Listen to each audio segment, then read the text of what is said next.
Welcome back to Where You Live with Gene and Tony. We're broadcasting from the Concierge Landscape Studios. We're brought to you this hour by Extreme Exteriors and American Family Insurance, the Kim Bennett Agency.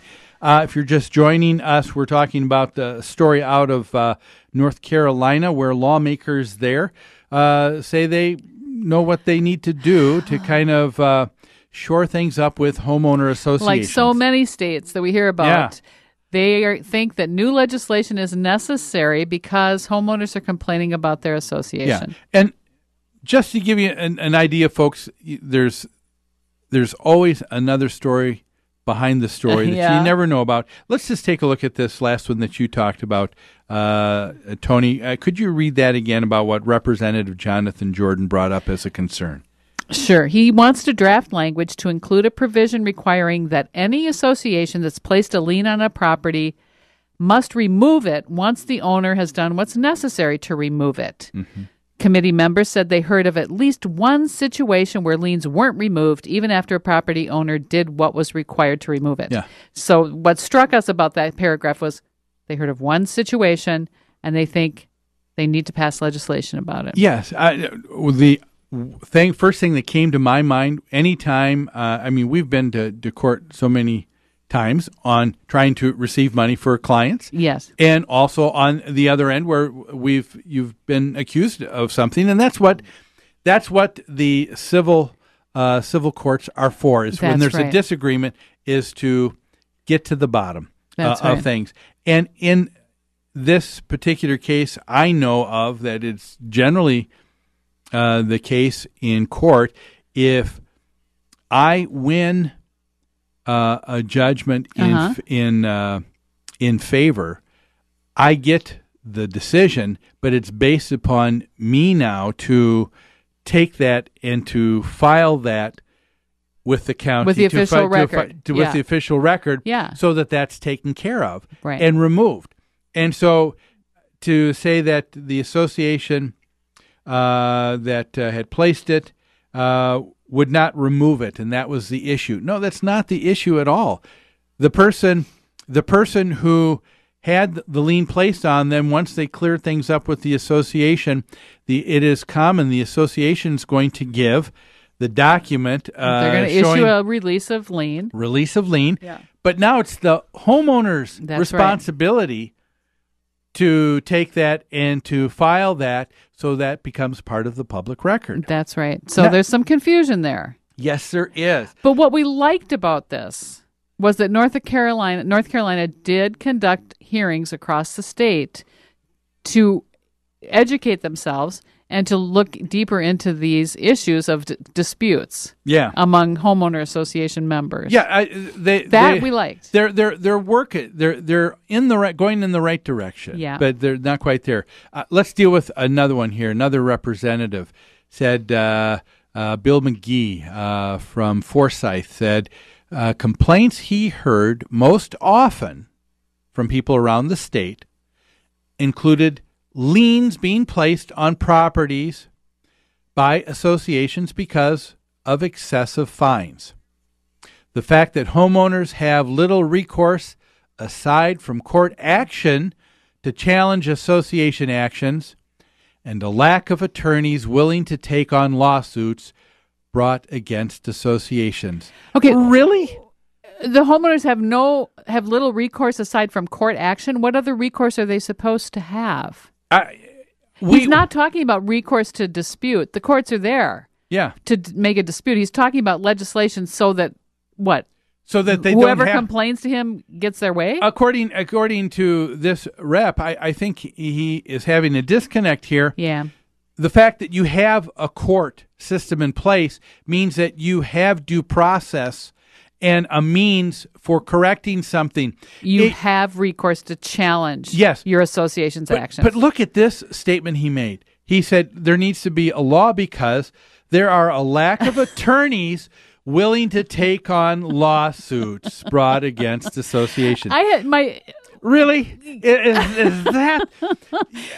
Wait. He's saying there are too few attorneys? Isn't there one attorney here somewhere that's going to take my case? Man. Dan Greenstein's going to give us a hard time about this. You know what my first reaction was to this, though, was perhaps attorneys don't take on these cases because it's apparent to them that the homeowner is in the wrong. Oh, that's a great point. I know of a gentleman who is in one of our associations we've been managing for 5 or 6 years now, and he has been a contrarian as long as I've known him. In the past, he's been on the board, but the board was able to get him removed. The association said, "We agree." Then he kept coming in. He was badgering at meetings and at annual meetings. The association got a restraining order in place for a couple years. Wow. Not even to allow him to come around. That is severe. And he's still there. Yeah. They had that removed, and they're trying to make things with him. again. Yes, he didn't like the fact that the association had gone through the necessary requirements in getting their governing documents updated. Mm-hmm. There were some things that were inconsistent, some things that they wanted in the old documents. Yeah. Yep, and that they wanted to bring that to change from 1974 when it first started till now. There's been a lot of new legislation in Minnesota since then, and so he has said that I'm not acknowledging these as the official documents of the association because it was done incorrectly. And so he has had no less than, I want to say, 4 to 6 attorneys. And it continues on and it continues on to this day. And it's been going on for a couple of years. And you're right. I think the same thing happens. An attorney initially looks into it. Initially says, yes, I'll take your case. Because, again, there's no lack of attorneys to find someone to step up. There's someone out there that'll take up a lawsuit. But once you're right. But if someone is a reasonable attorney and they realize, they start reading the governing documents, they start reviewing the issue, and they say, you know what, you're not going to win. That's right, because they did the association did the right thing. Let me save you some money.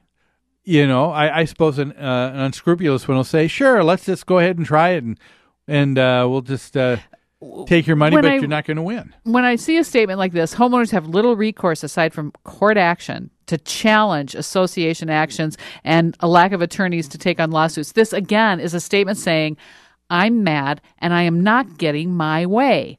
Or I'm mad and I got no for an answer. Yeah. So I'm not going to put up with that. I want new laws. I want attorneys. I want someone to give me what I want when I want it. And that is not how our governments operate. And what is consistent in all of the legislation that we're seeing is they want a new system in place. They want a new way because they see the fact that our government is deliberate. Yeah, it's I've said this so many times. It's deliberate. It's not efficient.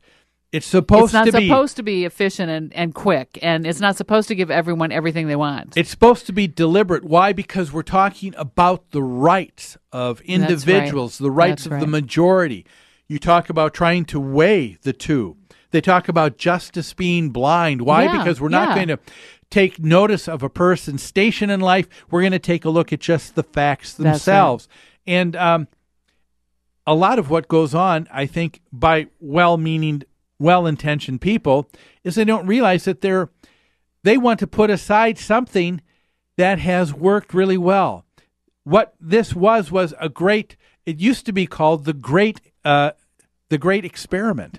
You know, the when the United States our government first started. Yeah. But right now, I think someone said something and caught my attention that right now that the United States of America is the longest running government in the history of the world, really? where a continuous government system. With the system stays in place. Wow. You'll have other places where dictators go up, dictators go down. Someone overthrows regimes the monarchy. Regimes go up, regimes go down.